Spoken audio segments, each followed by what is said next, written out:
पहले पहल पारा हम करतानी, जैसे बुझाता वैसे कोसी भरतानी। पहले पहल पारा हम करतानी, जैसे बुझाता वैसे कोसी भरतानी।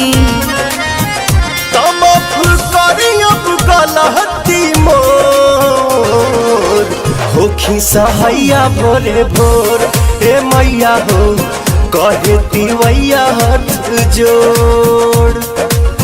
होखी सहैया भोरे भोर ए मैया हो, कहे तिवैया हाथ जोड़।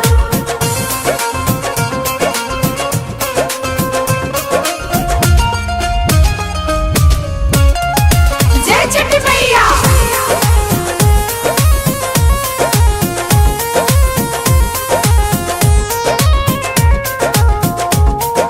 रौरे सहारे बरती बरत कैले है बाड़ी जी, दिन दिन से ना देखी कुछ खैले है बाड़ी जी।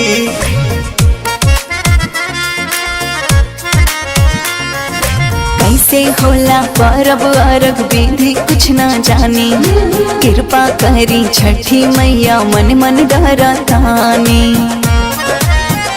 खोइछा भरली मनिया बहोर, होखी सहैया भोरे भोर हे मैया हो, कहे तिवैया हाथ जोड़। होखी सहैया भोरे भोर हे मैया हो, कहे तिवैया हाथ जोड़।